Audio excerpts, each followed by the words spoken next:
प्यारे बच्चों, आज हम रस खान के सोये करने जा रहे हैं। रस खान के सोये में सबसे पहले बेटा रस खान कवि के बारे में जानेंगे। रस खान एक प्रसिद्ध कवि थे। इनका जन्म 1548 ईस्वी में दिल्ली के आसपास माना जाता है। इनका बचपन का नाम यानी कि इनका मूल नाम क्या था? इनका मूल नाम सैयद इब्राहिम था। इनकी भक्ति के कारण ही जो कृष्ण भक्ति प्रेमी थे उन्होंने इसका नाम रस खान के नाम से इसको पुकारा था। इन्होंने गोस्वामी विठलदास से दीक्षा ली थी, क्योंकि इनके भक्ति से प्रभावित होकर उन्होंने अपना शिष्य इसको बना लिया गया। 1628 ईस्वी में इसकी मृत्यु हो गई थी। इन्होंने जैसे रस खान सुजान है, रचनाएं हैं, और जो इनकी उसमें रस खान रचनावली में प्रसिद्ध रचनाएं हैं। इन्होंने जो सवैये हैं इसके अंदर श्री कृष्ण के प्रति अपनी भक्ति को प्रदर्शित किया है कि वो कहीं पर भी किसी भी रूप में जन्म लेना चाहे वह ब्रजभूमि में ही जन्म लेना चाहता था। चाहे पक्षी के रूप में ले, मनुष्य के रूप में, चाहे पहाड़ के रूप में, चाहे पशु के रूप में, लेकिन कहाँ रहना चाहता था? ब्रजभूमि में ही वह रहना चाहता था। तो बेटा इस जो सवैया है, पहले सवैये में उसने अपने इसी रूप का वर्णन किया है कि मैं कहीं पर भी जन्म लूँ, लेकिन जन्म मेरा कहाँ पर हो? ब्रजभूमि में। मैं श्री कृष्ण के पास ही रहना चाहता हूँ, उसी की जन्मभूमि में रहना चाहता हूँ। तो बेटा पहला सवैया ध्यान से सुनना बेटा। मानुष हो तो वही रसखानी, बसो ब्रज गोकुल गांव के ग्वार। अब यहाँ पर रसखान कवि ने क्या कहा है कि मानुष, यदि मैं मनुष्य के रूप में वही रसखानी बसे। रसखान जी की मात क्या कहता है? रसखान जी कहता है यदि मैं मनुष्य के रूप में जन्म लूं तो ब्रजभूमि में कहाँ बसूं? ब्रजभूमि में ही मैं बसूं। मेरा जन्म किस में हो? ब्रजभूमि में मेरा जन्म हो। गोकुल गांव के ग्वारम। अगर मैं ग्वाला तो किसके बीच में? गोकुल के जो ग्वाले उनके बीच में रहना चाहता हूँ। तो यहाँ पर रसखान जी क्या कहते हैं कि यदि मैं मनुष्य बनूं, मनुष्य के रूप में मेरा जन्म हो तो मैं ब्रजभूमि में लेना चाहता हूँ, जहाँ पर ग्वालों के बीच में रहना चाहता हूँ। जो पशु हो तो कहा वसई, चरौ नित नंद की धेनु मझारन। मझारन क्या होता है बेटा? बीच में। तो यहाँ पर पशु, यदि मैं पशु के रूप में जन्म लूं तो किसके बीच में रहूं? नित हमेशा नंद बाबा की गौओं के बीच में ही रहूं। कि मैं अगर पशु के रूप में मेरा जन्म हो तो मैं कहाँ पर रहूं? मैं बाबा नंद की गौओं के बीच में ही मेरा बसेरा, उसके बीच में ही मैं चरूं। पहान हो तो पहान क्या होता? पत्थर। वहीं गिरे, पत्थर, गिरी पहाड़। कि अगर मैं पत्थर बनूं तो उस पहाड़ के, कौन सा पहाड़ का पत्थर बनूं?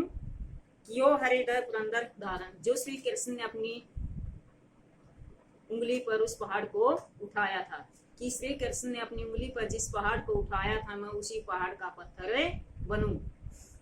जो खगो तो बसेरो करे मिली कालिन कुल कदम की डालन। अगर मैं पक्षी बनूं, खग क्या होता है बेटा? पक्षी। बसेरो रहना, मेरा कहाँ रहना हो? कदम के पेड़ पर। जो कदम का पेड़ है नदी के किनारे है, जहाँ पर श्री कृष्ण बैठकर मुरली बजाते हैं, वही मेरा बसेरा हो। तो यहाँ पर रसखान ने क्या कहा है बेटा कि अगर मनुष्य के रूप में मेरा जन्म हो तो मैं बाबा नंद के जो ग्वाले हैं उनके बीच में ही रहूं। अगर मैं पशु बनूं तो मैं बाबा नंद की गौओं के बीच में ही चरूं। अगर मैं पहाड़ बनूं, पर पत्थर बनूं, अगर मैं पत्थर बनूं तो मैं कौन से पत्थर? पहाड़ का पत्थर बनूं जो श्री कृष्ण ने अपनी अंगुली पर उठाया था, उसका मैं पत्थर बनूं। अगर मैं पक्षी के रूप में जन्म लूं तो पक्षी, मेरा बसेरा कहाँ पर हो? कदम के पेड़ पर हो। कहाँ है? जो नदी के किनारे, कालिंदी नदी के किनारे है, उस पर बैठकर श्री कृष्ण क्या बजाते थे? अपनी मुरली बजाते थे। तो वहीं पर मेरा बसेरा हो। यहाँ पर बेटा कभी इसने रसखान जी ने अपने जन्म के बारे में बताया है कि मेरा जन्म हो तो श्री कृष्ण के बीच में ही रहूं। श्री कृष्ण से इसका विशेष लगाव है। बेटा काव्य सौंदर्य में क्या लिखना है कि श्री कृष्ण, रसखान जी ने श्री कृष्ण के प्रति अपनी भक्ति को दर्शाया कि मैं जन्म हूँ तो मेरा श्री कृष्ण के ही ब्रजभूमि यानी कि जन्मभूमि में मेरा जन्म हो।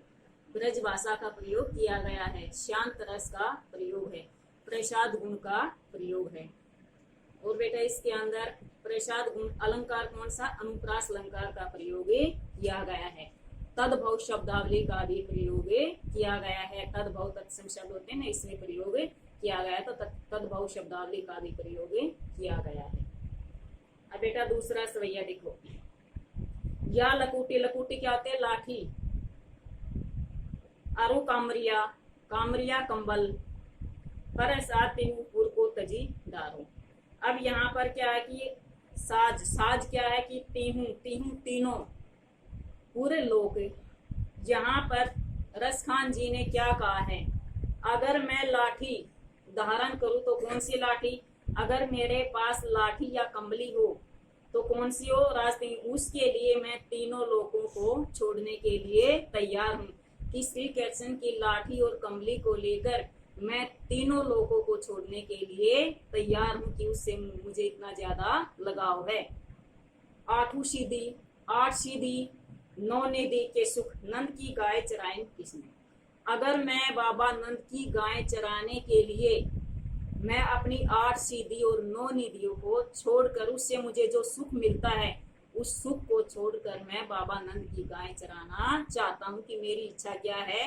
कि मेरी इच्छा है कि जो 8 सीधियां हैं, 9 निधिया से जो मुझे सुख मिला हुआ है उस सुख को छोड़कर मैं बाबा नंद की गाय चराने का इच्छुक, उसको चराना चाहता हूँ। रसखान आखिन, रसखान जी क्या कहते हैं कि मैं अपनी आंखों के सामने क्या निहारना चाहता हूँ? ब्रज के वन बाग तड़ाग निहारूं।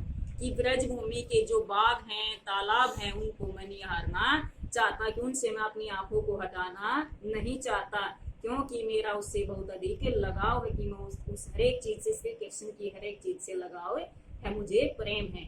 तो मेरी आंखें, मैं चाहता हूँ कि वहाँ के ब्रज के जो बाग हैं, वन हैं, तालाब हैं, उनसे मेरी आंखें कभी न हटे। कोटि के कलधोत, कलधोत क्या होता है बेटा? सोना। धाम महल, जब सोने के महल, कंटीली के कुंजन उपवारों। अब यहाँ पर रसखान जी क्या कहना चाहता है? रसखान जी कहना चाहता है कि मैं श्री कृष्ण के लिए अपने सोने से बने हुए महल के जो सुख हैं उनको भी त्यागने के लिए तैयार हूँ। कहाँ रहने के लिए तैयार हूँ?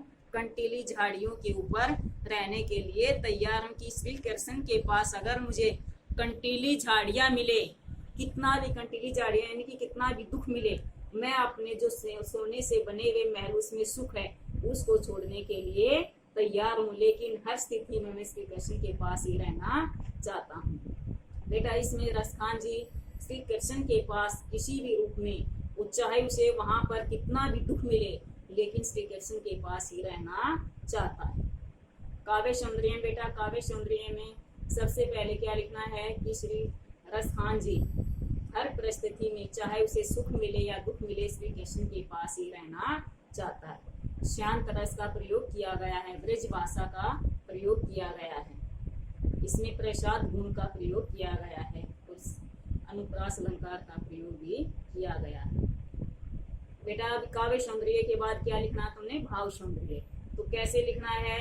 ऐसे ही सबसे पहले पद्यांश लिखोगे, पद्यांश लिखने के बाद शब्दार्थ, शब्दार्थ के बाद प्रसंग, प्रसंग के बाद व्याख्या, व्याख्या के बाद काव्य सौंदर्य, काव्य सौंदर्य के बाद भाव सौंदर्य। धन्यवाद।